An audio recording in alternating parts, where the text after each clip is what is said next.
But that's not gamble, but that's how you minister to other people. When you open up, other people will open up as well. And they will be drawn to you. And when we are vulnerable, it scares us because we don't want to be destroyed, our reputation. But then as Christians, that is supposed to be what is going on in this life. And the fifth one that Peter said is humble in spirit.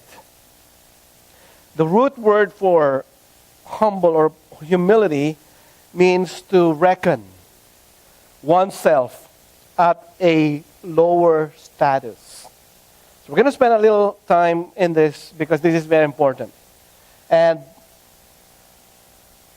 the meaning or the definition of humility is not thinking less of yourself, but humility is actually thinking of yourself less. What's the difference? What's the difference between thinking less of yourself and thinking of yourself less? Well, if you say you're thinking less of yourself, then you are saying that there's nothing that is good in you. But when you say thinking of yourself less, it means you have something there, but you're not just out there to prove everybody that you're good in something. So to be humble in spirit, in other words, is to not insist on your way. Did you get that? To be humble in spirit is not to insist all the time that you are right. It's not to insist all the time that you have the best point, that you have the best comment. Humility requires that we are secure, be secure in who we are. It's not being insecure, it's not being overly secure, that is also dangerous. But just being secure of who you are in the Lord. Not really with what you can accomplish, and not really about your position where you work, but it is your identity in the Lord Jesus Christ. Now, someone who is insecure cannot afford to be humble. You hear that? Someone who is insecure cannot afford to be humble. Why? Because he's worried, because he is afraid that others will see him or her as weak.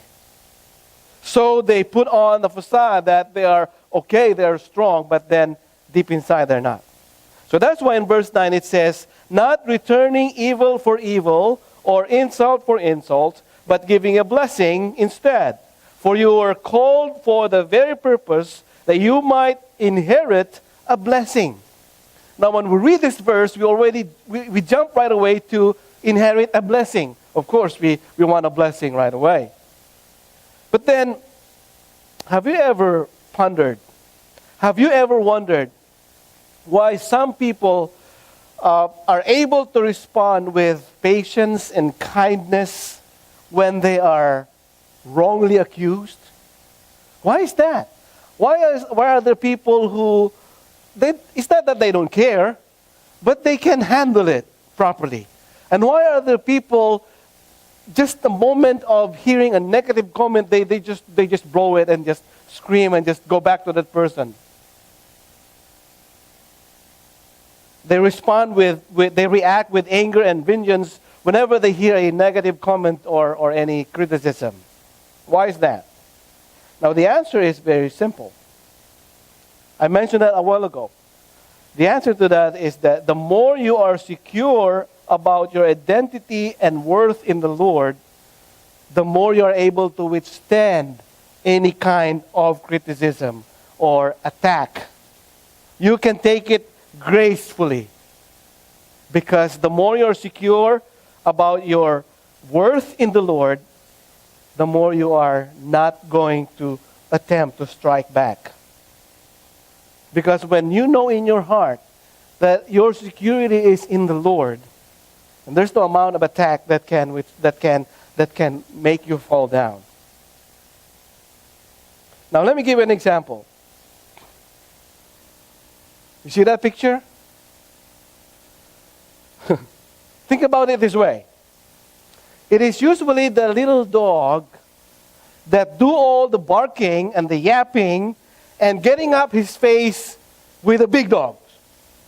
And who is it that is so calm when that happens? Is it the big dog? No. I mean, is it the small dog? Now, the small dog would put on a face and say, I can beat you. And then look at the big dog. Huh? Really? They're so calm, right?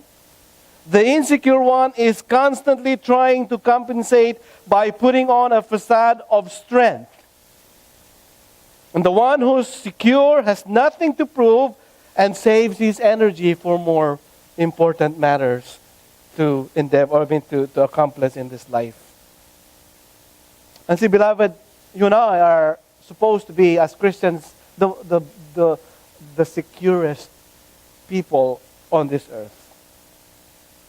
We can afford to take few hits in life, and because we are holding on to the Lord Jesus Christ. And that's the truth, right? But then, here comes the harder part. When Peter said, not only that you don't return evil for evil, but he says, to bless them. That is not easy, right? Because when somebody is criticizing you, or when somebody just yells at you, hey, you're nothing.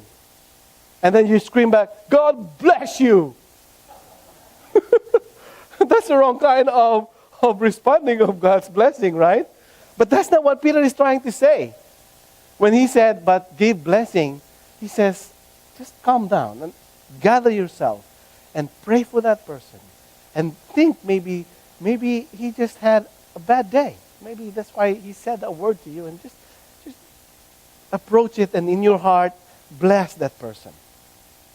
Because in verses 10 to 12, we're going to go there very soon. But then in verses 10 to 12 of 1 Peter chapter 3, he also quoted Psalm 34, 13 to 15, when it says, for the one who desires life, to love and see good days, must keep his tongue from evil. So that is what Peter is saying. Instead of cursing back or criticizing back, keep your tongue from speaking evil and your lips from speaking deceit. Remember the illustrations that we had during the time that I preached about deceit and about slander? Those are the words that Peter was trying to remind them. He must turn away from evil and do good. And then he continued to say, he must seek peace and pursue it. For the eyes of the Lord are toward the righteous, and his ears attend to their prayer. But the face of the Lord is against those who do evil. Now at the heart of that passage is the phrase, he must seek peace and pursue it. That is very important, right? Seek peace and pursue it. That's why Paul says, when you are reviled, don't revile back. Instead, give a blessing. Because in doing so, you will have peace in your heart because you are secure in the first place in the Lord. And now he's saying, he must seek peace and pursue it. Now, the context of Peter's exhortation, again, is not returning evil for evil, but being secured in the Lord. And let the Lord deal with that other person. And so, speaking about peace, when there's a misunderstanding, when there's a war, when there's fight, when there's a quarreling, most of the time, it's either both parties don't want to reconcile. But then there are times that the other party wants to reconcile, but the other party doesn't want to reconcile. Like for a husband and wife, or brothers or sisters, and even friends. So what do you do when the other person doesn't want to reconcile? Do you keep pursuing that person to the point that you make the fire bigger and the problem bigger? Paul says, in Romans chapter 12, verse 17. If possible. Oh, not yet. Okay. If possible, Paul says, so far as it depends on you, live at peace with all men. So that's Paul's exhortation. As far as it depends on you. Meaning, you can stop. If you feel that you have exhausted all the resources that you have to make peace with that person. But then, most important thing is that you are yourself clear that God has already cleared your situation. You have released forgiveness. And so the phrase, so far as it depends on you, is very important because there will be times when the other party refuses, under any circumstances, to reconcile. And so if that happens, leave it to the Lord. And that's why there is a blessing of suffering for righteousness. Because most of the time, we think that, hey, I've done all my part to reconcile, and then this person just don't want to do it. And that could be part of your journey as a Christian. So in verses 13 to 17, we'll see the blessing of suffering for righteousness' sake. And we'll hold on that verse later on, but I'll keep it there. But in verse 13 again, Peter said, who is there to harm you if you prove jealous for what is good? But then he said in verse 14, but even if you should suffer for the sake of righteousness, you are blessed. So here the Apostle Peter acknowledges that sometimes righteous people suffer unjustly.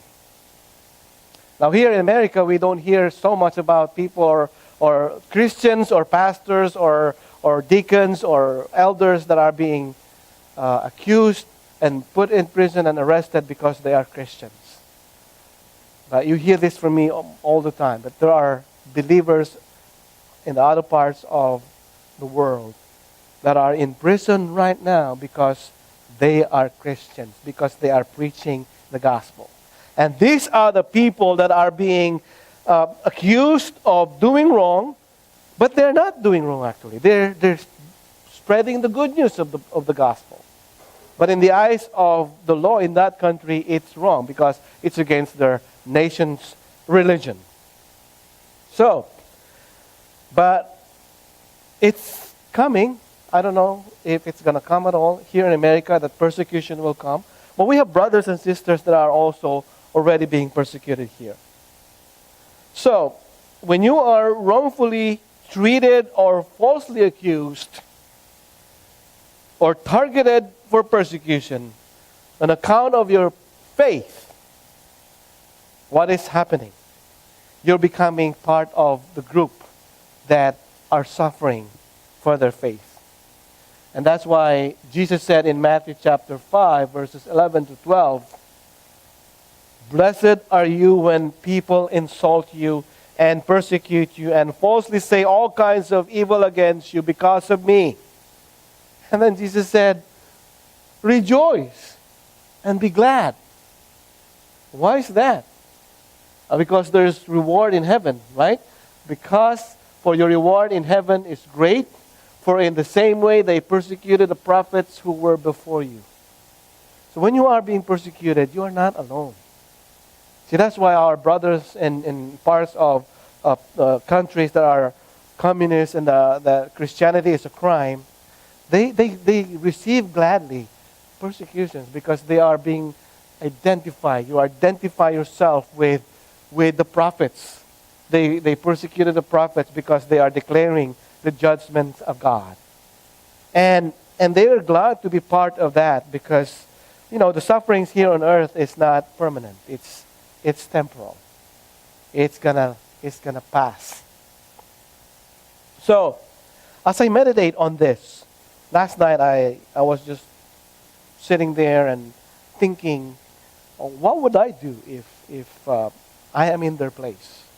What would I do if I am in a place where, as a pastor, one day, the service is going on and the police just came in and just escorted me outside. Or maybe I'm home, or maybe I'm visiting small groups, or maybe I'm witnessing to someone, and all of a sudden I was arrested and put in prison. Worse, put in a cold place where there's no comfort of warm heater. And just thinking last night, it's so cold, and even today. Did you know that Christians around the world are being put in those kind of situations because of their faith? And I was asking myself, will I be able to stand that? Will I cry, Lord, I can't bear this anymore. Release me from here. I want to be with my family. But these fathers, these dads, these Christians, they are being taken away from their families for years. And it's because of their faith. And they counted it as a privilege.